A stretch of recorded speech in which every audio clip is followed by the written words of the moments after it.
তো বন্ধুরা, আমাদের পরম মিত্র প্রতিবেশী বাংলাদেশের তরফ থেকে পুরো প্ল্যান বানিয়ে ফেলেছে যাতে ভারতের 4 থেকে 5 বিলিয়ন ডলার ওরা কিছুতেই ফেরত দেবেন।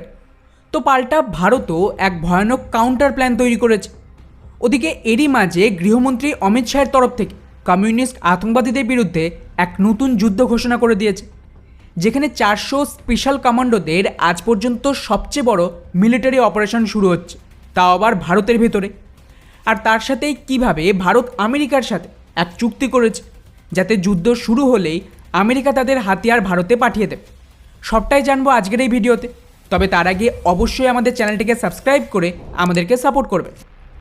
তো বন্ধুরা, আমাদের প্রথম আপডেট রয়েছে ভারত বিরোধী বিবিসিকে নিয়ে, যেখানে এই মিডিয়া প্রধানমন্ত্রী মোদিকে টার্গেট করার চেষ্টা করে যে মোদি পুতিনকে হাক কেন করেছে।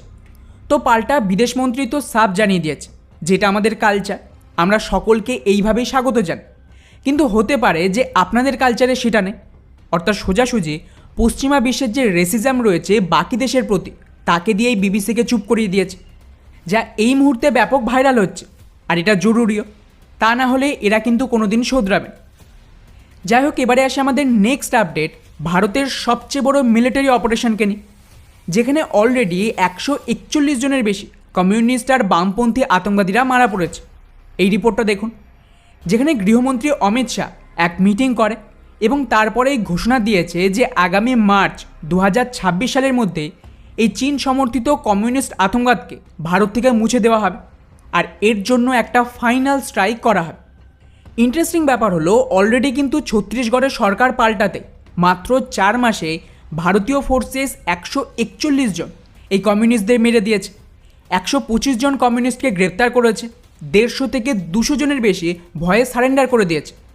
কিন্তু এখন সরকার এই এরিয়ায় যে সমস্ত ট্রাইবাল পপুলেশন রয়েছে তাদের মাধ্যমে একটা স্পেশাল ফোর্সও তৈরি করেছে, যেখানে 400 জন এই ট্রাইবাল কমিউনিটির লোককে প্যারামিলিটারিতে সামিল করা হয়েছে, 125টা আলাদা পোস্ট তৈরি করা হয়েছে এবং অতিরিক্ত প্যারামিলিটারি ফোর্সকে এখানে ডিপ্লয়মেন্ট হচ্ছে। এবং যে ধরনের পরিস্থিতি, তাতে কিন্তু আজ পর্যন্ত সবচেয়ে বড় স্ট্রাইক হতে চলেছে, যেটা 2026 সাল পর্যন্ত চলবে।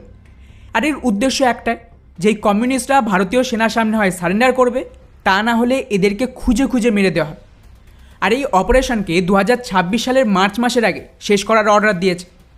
এছাড়াও এখানেই কমিউনিস্টরা সাধারণ মানুষকে লেখাপড়া পর্যন্ত করতে দেয়নি, যাতে এরা অশিক্ষিত হয়ে থাকে এবং এরা এদেরকে কন্ট্রোল করে আতঙ্কবাদী বানাবে।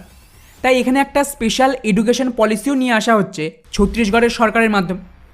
অর্থাৎ চীনের এই 70 বছরের কমিউনিস্ট হামলার পুরো পতন শুরু হয়ে গেছে, যা ভারতের সবচেয়ে বড় জয় হবে কমিউনিস্ট আতঙ্কবাদ আর চীনের বিরুদ্ধে।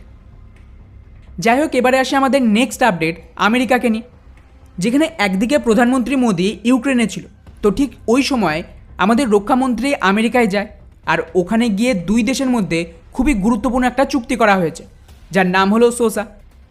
আমেরিকা কেবলমাত্র 18টা দেশের সাথেই এই চুক্তি করেছে যাদের ওপর থ্রেট রয়েছে হামলার জন্য। এখানে কী হবে, মনে করুন যে কাল চীন ভারতে অ্যাটাক করলো, আমাদের এমার্জেন্সি সাপ্লাইয়ের প্রয়োজন হাতিয়ারের জন্য। সেক্ষেত্রে আমেরিকার এই চুক্তির আন্ডারে সমস্ত নিয়মকে সাইডলাইন করে ডিরেক্টলি আমেরিকার সমস্ত কোম্পানি এমার্জেন্সি বেসিসে প্রয়োজনীয় হাতিয়ার ভারতে পৌঁছে দেবে।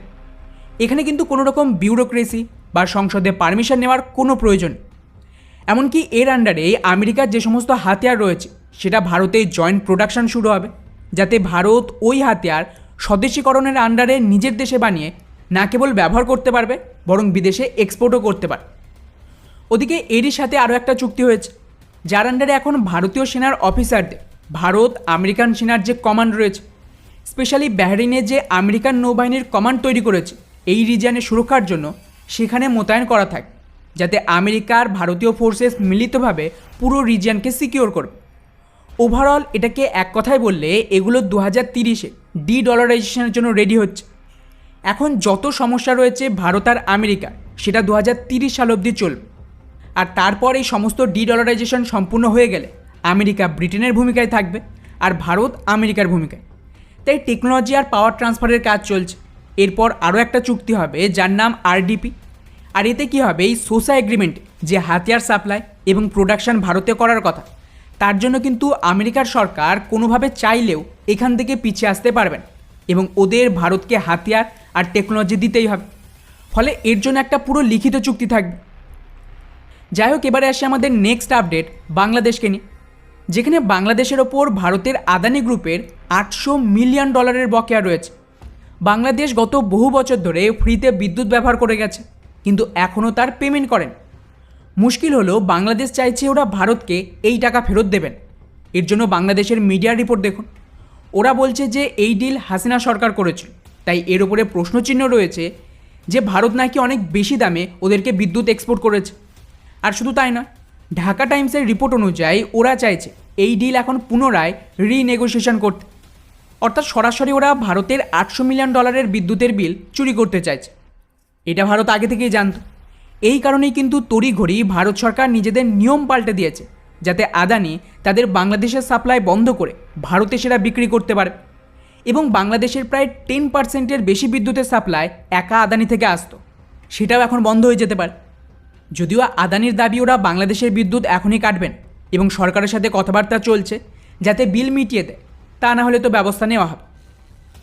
যাই হোক, এবারে আসে আমাদের শেষ এবং সবচেয়ে গুরুত্বপূর্ণ আপডেট আবারও বাংলাদেশকে নিয়ে। একদিকে ওরা $800 মিলিয়ন বিদ্যুতের বিল তো মেটাচ্ছেন, তার সাথেই ভারতের প্রায় $4 থেকে $5 বিলিয়ন মেরে দেওয়ার ধান্দায় রয়েছে।